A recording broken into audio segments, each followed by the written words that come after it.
So what do you think of Ash Wednesday and Lent? I think a lot of things. Could you spell them out a bit? Sure. Um, if you're going to have a church calendar at all, and I prefer the sort of the basic 5 evangelical feast days that the reformers went back to. So you had the medieval situation where you had the anniversary of the birthday of St. Dominic's cat, and you couldn't turn around with hitting a saint's day. Right. It was so the church was covered with all these barnacles. The reformers dialed it back to 5 evangelical feast days, and they were all linked to events in the life of Christ, his birth, his crucifixion, his ascension, the giving of the Spirit. You know, they were all linked to Jesus. Now, if you want to define time and history and your year in terms of Jesus, defined by Jesus, I think that's a good way to do it. And if you have those 5 evangelical feast days, I don't have any problem with counting down to those. You know, so one of the reasons for having mile markers during the year is so you can measure your time with reference to Jesus and not the 4th of July and Memorial Day and Labor Day. So you're ordering your journey through the year. So it makes sense to say, okay, we're coming up on, all right. So I don't have any problem with counting down to Christmas via Advent, or counting down to Easter via Lent. Okay. In the English-speaking world, Lent simply is referring to the lengthening of days, and other languages, other parts of the Christian world, is quadragesima, just 40 days countdown. So the counting down or the orienting, that's not a problem at all. Where I have difficulty is how the countdown is conducted. What do you do to anticipate? Right. What do you think is a legitimate way of counting down? So my big problem is not so much with an orientation or a focusing on or preparation for, but with the idea of both Advent and Lent as penitential seasons. What do you mean by penitential? A time of reflection and confession of sin and discipline and mortification of the flesh, which. So why am I? I'm against all those. Martin Luther, the first of his 95 Theses was that the Christian life consists of a lifetime of repentance. So repentance, properly understood, is not to be quarantined off in one part of the year, but focused disciplines in an annual way that could be defined as afflicting your soul. I think it's cockeyed. I think something's wrong with it. What do you mean by afflicting your soul? Well, I take that phrase from in the Old Testament. If you look at Leviticus 23, and the Jews had a religious calendar. They had Passover and Tabernacles, and so they had a religious calendar. In their religious calendar, out of 365 days, there was one day where they were to afflict their souls, Yom Kippur, the Day of Atonement. So one day out of 365, it was a penitential day. Everything else was a feast. All right, Tabernacles was a feast. So when in Leviticus 23, you have they're all feasts, and then there's one day, the Day of Atonement, where they afflict their souls. Okay. And I have no idea why we would celebrate the coming of the Messiah, the life of the world, the fulfillment of all the Old Testament promises, by going to a situation where you have, instead of one day of afflicting your souls, have months of doing it. It seems something seems really wrong there, and I think it's all tied in with the medieval piety that shaped the observance of Lent. So and then you find yourself in positions where you're doing things that Jesus flat out said not to do. So, for example, with Ash Wednesday, which is the kickoff of the observance of Lent, when people have ash put on their forehead and they kick off the fast, and then you sometimes see some politician on television with this, the smudge, and you say, well, Jesus said. By the way, nothing I'm saying here should be taken as leaning against or teaching against spiritual disciplines or fasting or anything like that. But Jesus said, when you fast, don't do it this way. Right. When you fast, don't do it this way. Don't have a wan look on your face. Nobody should know. Yeah. All right. When you're fasting, hide it from everybody. And so the common practice that I see of people announcing on Facebook what they're doing, I think I have trouble seeing it as anything other than setting aside the Word of God for the sake of your tradition. Jesus explicitly said not to do it that way. So I think it was Arby's has the sign up where they're offering the fish sandwiches for the Lent. Yes. For the Lent season. Yes. I had a friend who posted on my Facebook that he lives down in Louisiana, and he said there was a shrimp joint that was offering an all-you-can-eat shrimp Lent special. Mortify the flesh. But see, that's more my style, actually.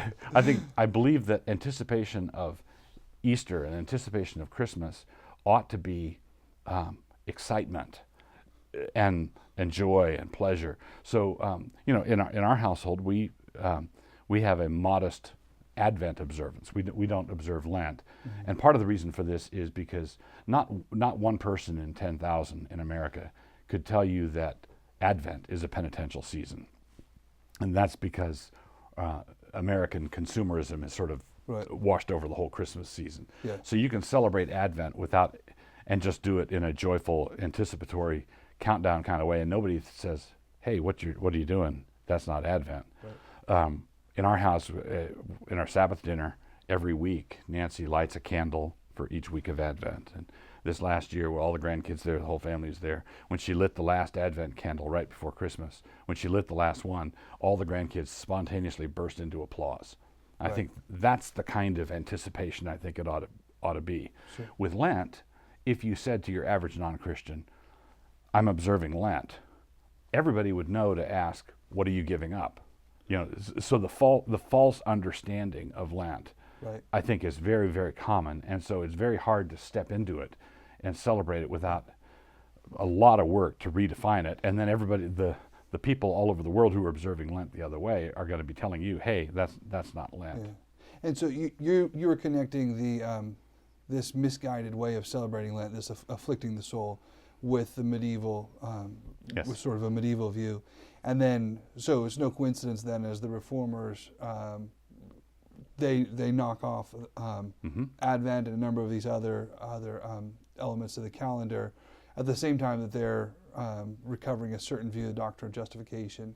Right. Do you think a misguided view of how to take Advent, where you're trying to punish yourself almost, or something like that, is that connected then to a faulty view of justification? Yes, I am not. I don't think we should be surprised when things that have gone together for centuries continue to want to go together. Okay. Right. So if you are doing certain things to mortify yourself, there are two ways to do that. One is mortification, the way the Puritans taught it, which is part of sanctification. But if there's also mortification of the flesh that has veered off into an attempt at self-justification, and you want to make sure that you're absolutely sound on that before you try anything. Even the disciplines and the fastings and so forth that Jesus assumed his followers would be doing, you want to be careful that you're not going off into a corner trying to impress God with things that and evangelicals do the same. Evangelicals do the same sort of thing when their consciences are bound. You must have a quiet time. It must be at least 15 minutes, and it must be in the morning. You can't have it in the evening. And then someone has a 10-minute quiet time, and they feel guilty all day. Right. That's you're missing the whole point. And now, at the beginning, you were describing the sort of Reformation push back to the evangelical feast days, and it sounds like you are in agreement that some element of a calendar is good, yes, but that you want to keep it at some and not overflowing. So why is some good, and why is it important to stop at just some? Well, I think that some is good because some kind of a calendar is inescapable. All right. All right. In other words, you're going to mark your days, and you're going to mark your days either with reference to God or to Caesar.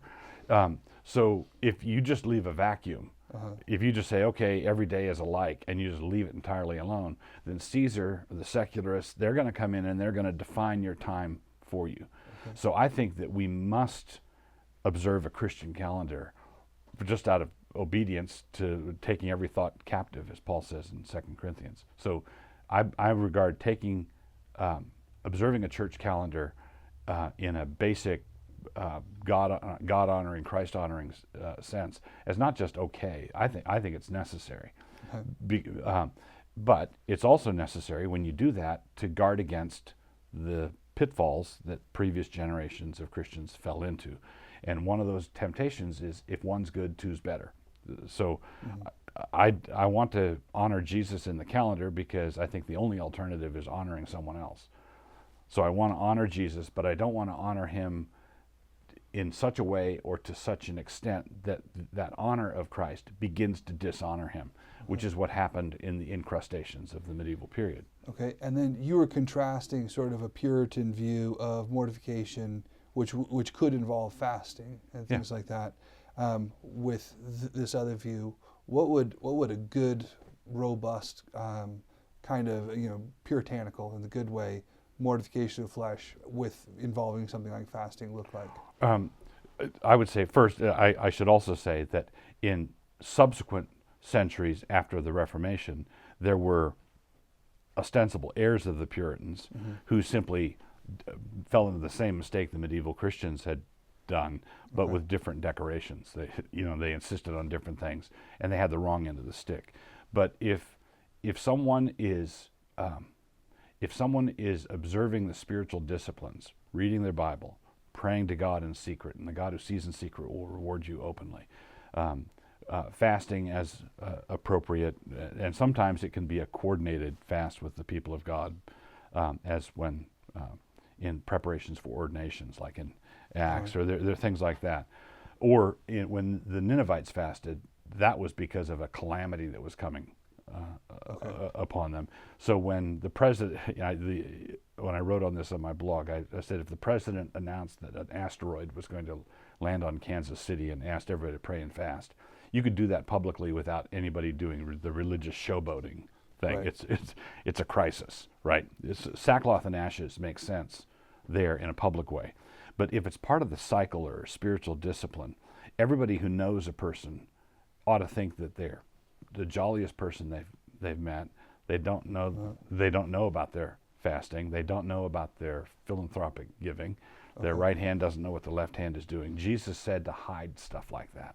And then what is the purpose of fasting in a Christian's life? Well,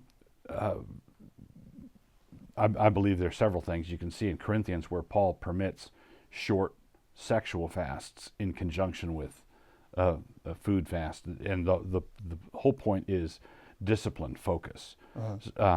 So when you're fasting, your body reminds you. It's like you're setting a timer on your body. Hey, it's time to pray. Right. Every time your body says, "Hey, it's time for food," you say, that means it's time to pray. It's a spur that helps you focus on what you're praying for or what you're praying about. Jesus fasted for 40 days and 40 nights, and I believe some of the reading I've done, I believe that when someone is on an extended fast that way, they are more attuned. Things get sharper. They're more focused and they're more attuned to the spiritual world, the reality of the spiritual world. So how do you exhort Christians if you've got a community where some people are celebrating Lent and some people are not, or I should say observing Lent, and so you've got a mixed community where some people are fasting or doing something like that, others are not. How do you exhort them so that they can all get along and glorify God together?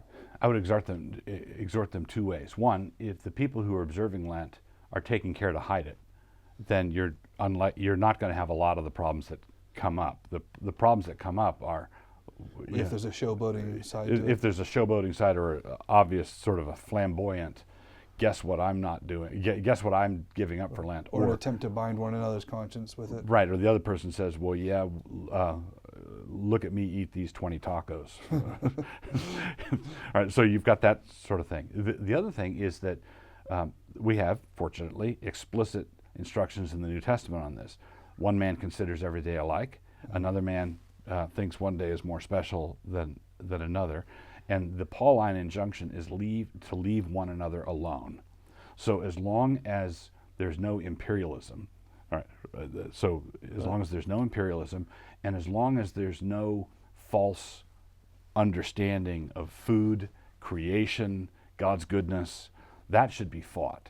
So what do you mean by that?